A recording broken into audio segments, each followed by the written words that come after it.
Alright, let's look at the second set of questions. Software. Briefly explain the run length encoding. Well, run length encoding. Now, before that, actually, let me take this last question which I missed in the previous one. How many CDs needed to hold the content of a Blu-ray of 50 gigabytes? Now we use gigabytes here according to the new standard, and 50 gigabytes. So the standard is capital G, simple I, and capital B. And here we are testing whether you know the capacity of a CD, which is 700 megabytes, MIB.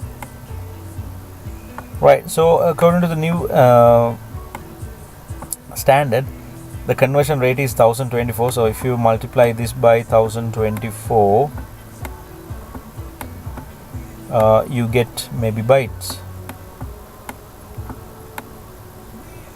right? So if you do a rough calculation here, and this will be, let's divide by 10, and then it will be 102.4. so 522.4, let's say 102 will be 510. Okay, divided by 7 here, 49, remainder is 20, 72, 14, and there's a remainder as well. So here we have remainder, and here there was a point value. So whole number is 72, so we need 73 CDs here, 73 in total. Okay, right, so that's how you calculate this one. So remember, gigabytes, it's in 1024s. Briefly explain the run length encoding. Well, run length encoding is a compression technique where you don't lose your original data, and you can decode into original data. So suppose, let me take a simple example. Let's say we have that amount of A's and this amount of B's and this amount of C's, right? Okay, now in run length algorithm, what we do is we look at the number of A's. We need to store details about a single A, right? And that's the same for 1, 2, 3, 4, 5 A's, right? Then we need to store details about B, and that's the same for 4 B's. We need to store details about C, and that's the same for 4 C's. So now you see that this kind of encoding, where it looks at kind of a mathematical equation. Now if you store it in this way, you are duplicating the same details for the same data item. And if you think that these are okay, if you suppose that these are characters, we have 1, 2, 3, 4, 5, 6, 7, 8, 9, 10, 11, 12, 13. So that will be 13 bytes. But now it's down to 1, 2, 3, 4, 5, 6 bytes. So this will obviously save time, and it uses a mathematical equation. And when you are decoding this,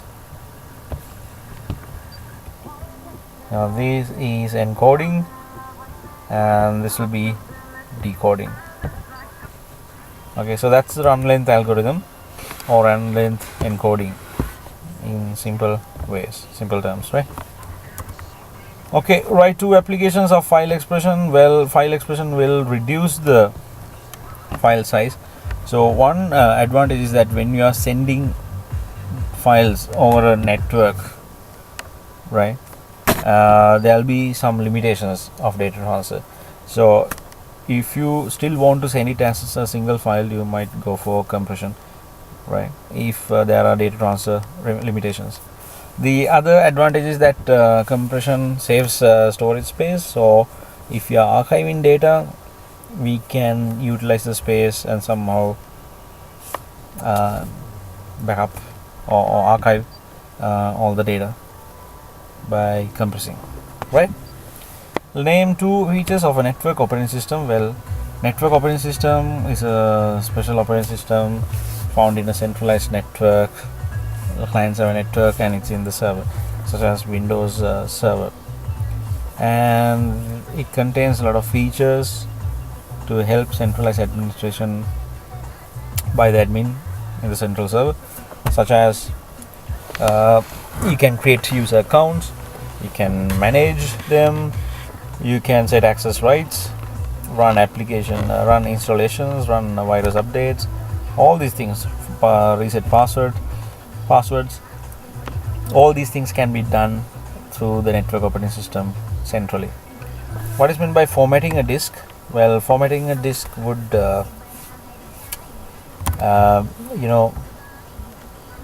erase the data, but it's not really erasing the data. It's actually, when we have these memory locations, right, there is a table which keep track of these memory locations, right, and for us it appears to be taking up space.